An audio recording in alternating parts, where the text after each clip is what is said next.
Welcome to the space between. This is where honest conversations live. Be prepared to explore the gap between what we say we do and what really drives growth, creativity, and change. Brought to you by MSQ. Visit msqindex.com to learn more. Join us now as we enter the space between. So, hello everyone, and welcome to this edition of The Space Between. Today I want to introduce you to Chris Devlin, the founding partner of Pivotal.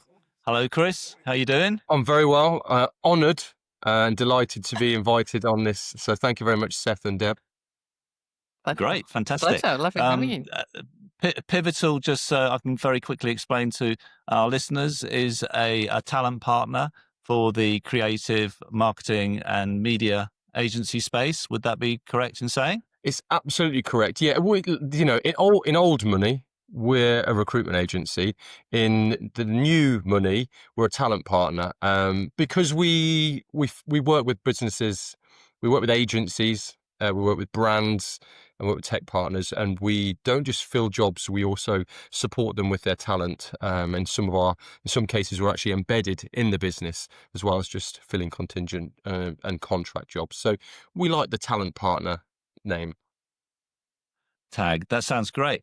And as someone who's obviously been in that industry for quite some while now, you've obviously seen lots of shifts and changes, and you're probably seeing those changes before maybe, agency leaders are seeing them for themselves, which is, going to be very interesting to hear about today.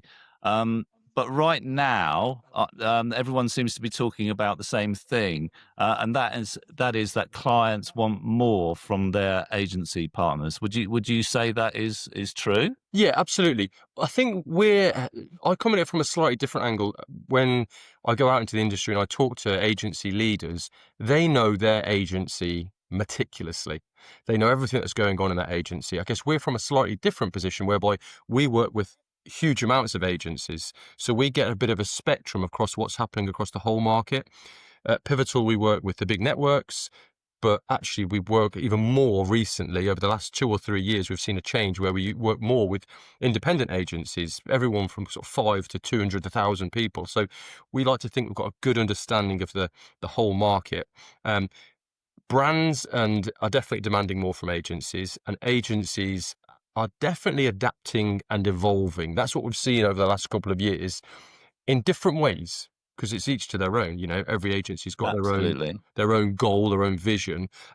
Some agencies are broadening their offering in terms of the roles that the services they can deliver. But one common trend that I've noticed, certainly over the last 2 or 3 years, is that agencies want to kind of become more closer to the brands, get closer and understand what's your bigger vision. Almost, agencies are trying to evolve to be consultancies and to say, we want to get as high up the food chain within a brand as possible to understand what's your vision, what's your strategy, what do you want to achieve as a brand. And that's where we've seen lots of changes where agencies are hiring people who can be consultants and ask and talk about big goals rather than just we can deliver on a marketing campaign. Like, they want to go higher. Amazing. So in reality, these agencies are having to wear so many different hats, and they have to sort of style them for their clients really, really well. So I mean, you've talked about it as an opportunity, which you can tell us more about. But is it also a bit of a nightmare for agencies? I mean, are agencies challenged by that? In short, yes, they are, because it's just highly competitive. Lots of people have been doing this for a little while, or they're cottoning on, and they realise they want to take the whole pie from the brand. Ideally, if a brand's got multiple divisions or verticals, the agency ideally wants to get to the top of the tree and say, look, what are you doing as a brand as a whole? And we can facilitate that, whether it be locations, whether it be new channels, but Yeah, it's definitely a challenge because everyone's trying to get to that person within the brand who controls the spend and say, we are your preferred agency. We are the consultancy who can look after everything.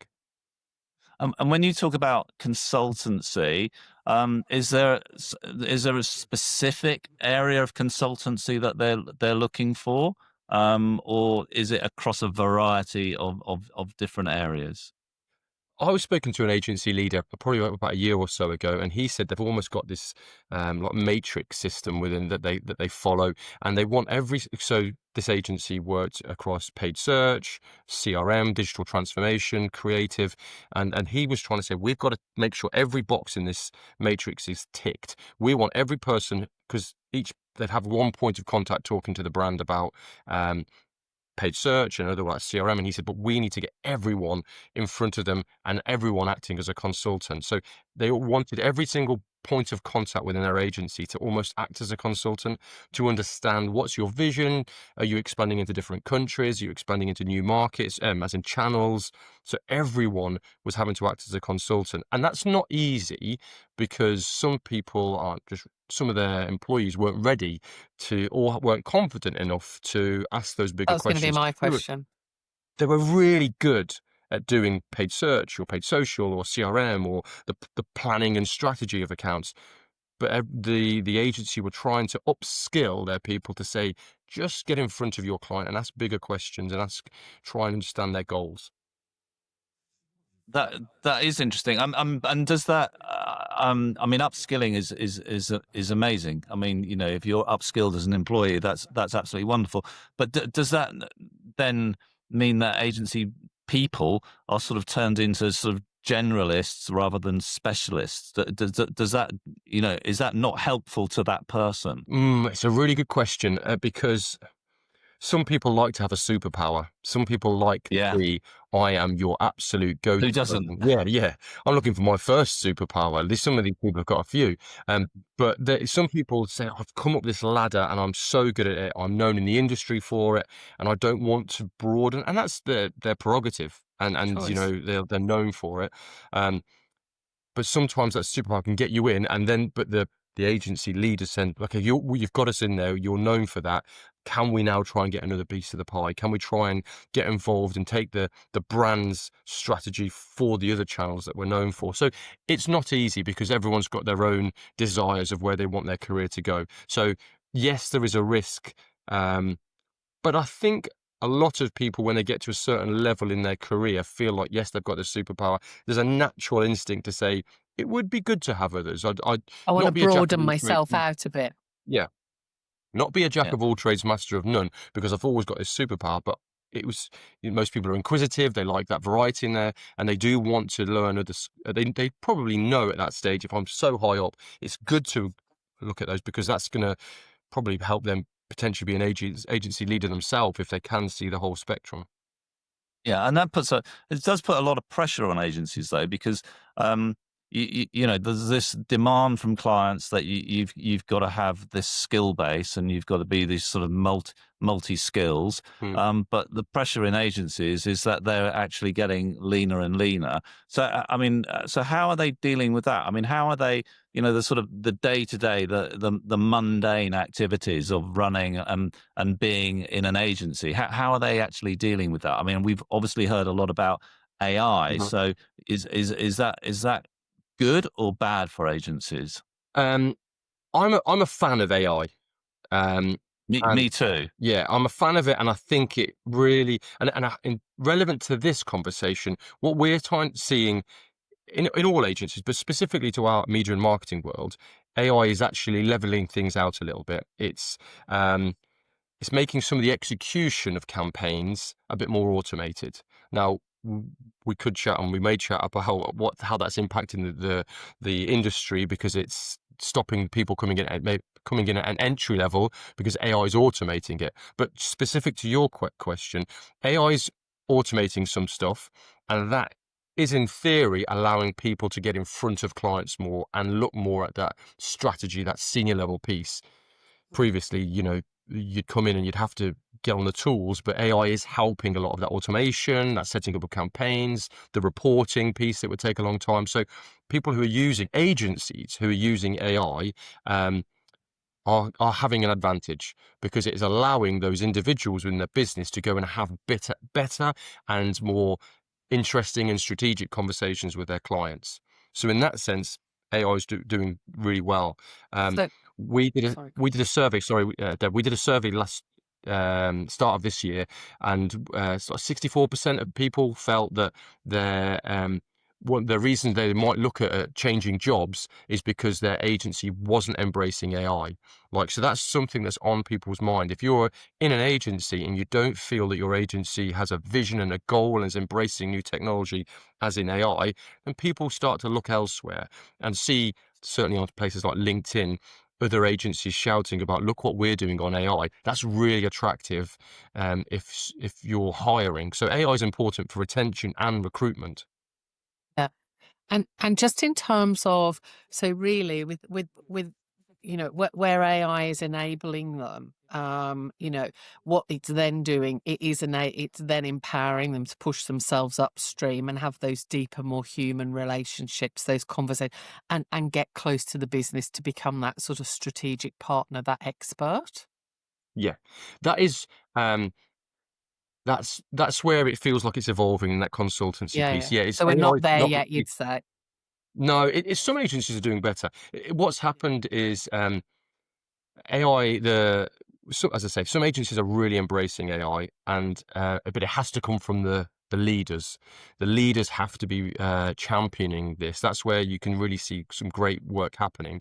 Um, it's also about individuals, and like on an individual basis, agencies should be really encouraging and upskilling those people to say, look, this is how you have bigger and better conversations. This is how you start to get involved in the strategy of the brands, because each brand will be different, but most brands will feel like they want to have some level, that they should have their own goals and visions. And if they can partner with an agency to talk about how do we implement this, that's where the real wins happen. But it's got to be kind of individuals need to be stepping up and pushing for those conversations. And I mean, you've talked about agencies, acting as a consultancy. So, I mean, do you, as a talent partner, do you act as a consultancy as well when you go into an agency and the agency says, "Well, I need these people," Yeah. and do you go, "Whoa, let's take a minute, let's really sort of work out what your issues are, where your gaps are, and what you really do need." Yeah. And then we'll make a plan. It's an absolute mirror image. What we're trying to Yeah, do is exactly what the media and marketing agencies are doing. We want to be talking to these brands or agencies about what's your vision, what's your goal, where are you trying to get to.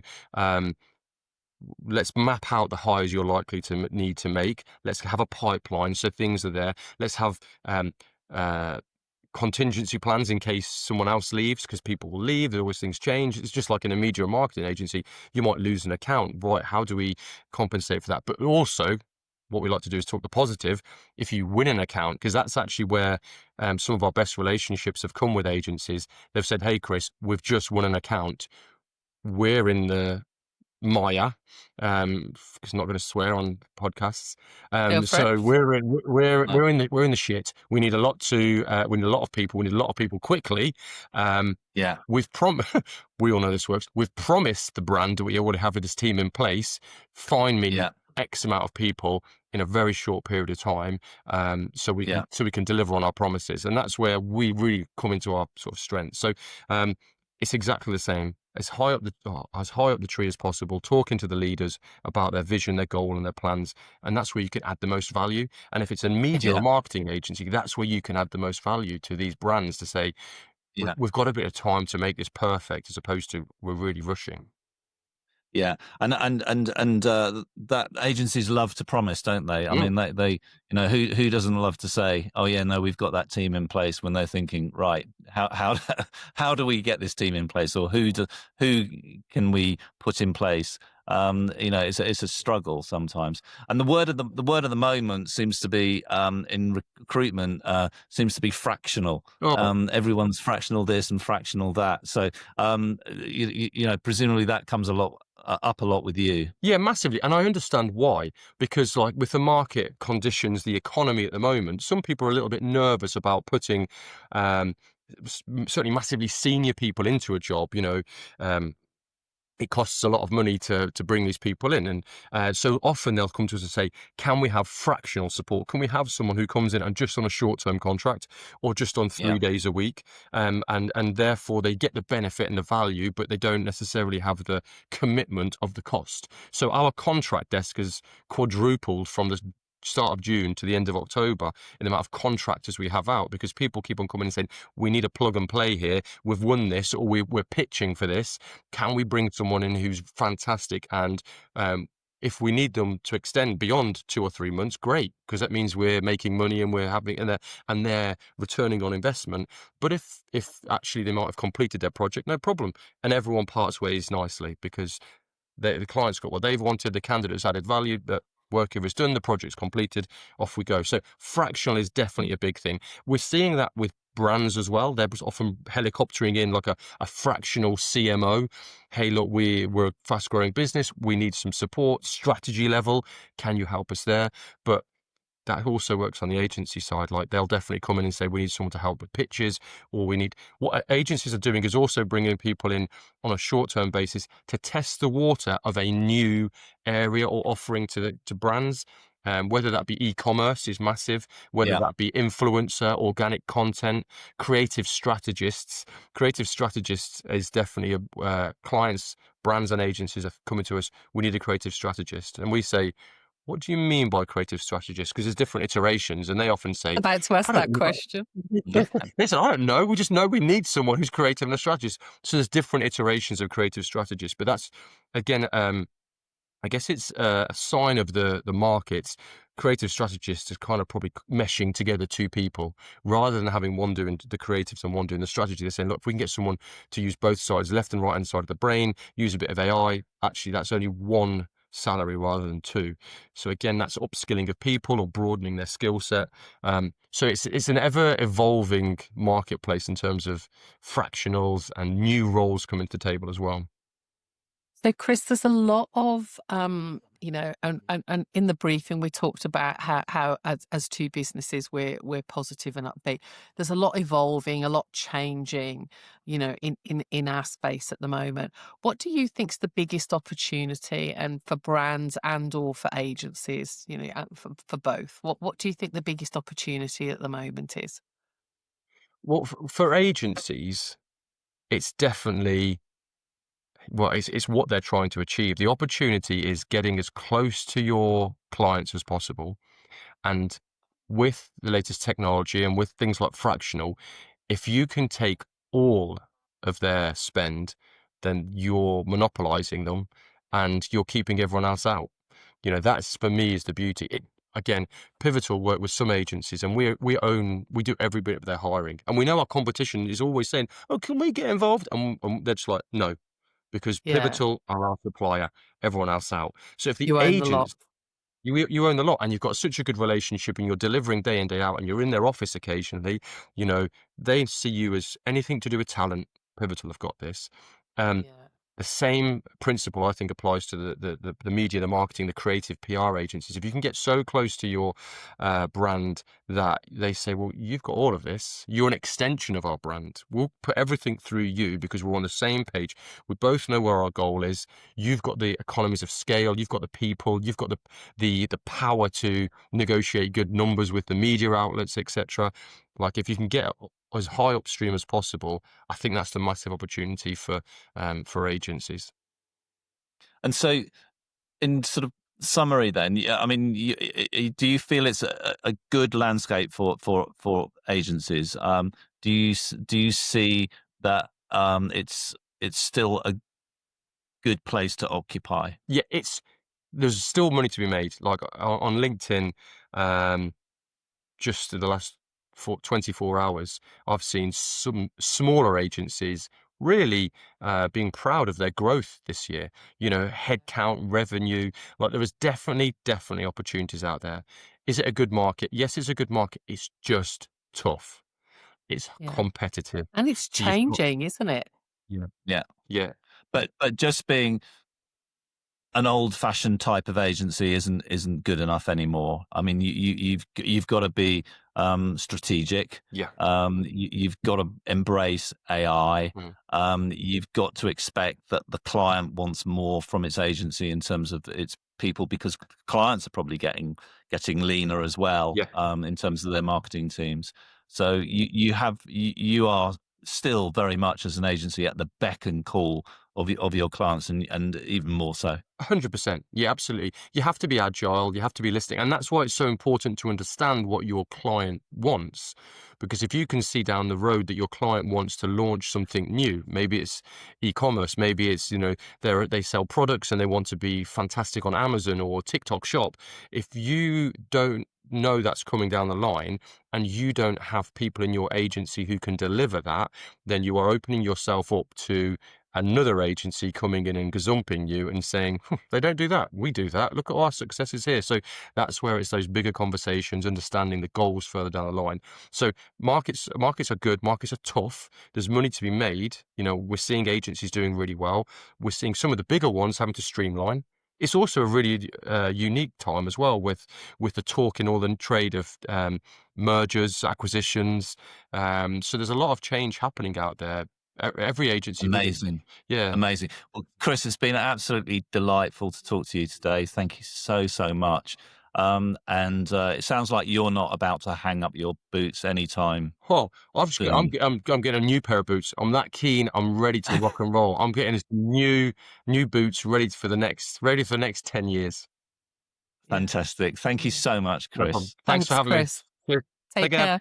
Thank you for listening to The Space Between, where honest conversations just came to life. Brought to you by MSQ. Visit msqindex.com to learn more. Now, go forth and enter your own space between.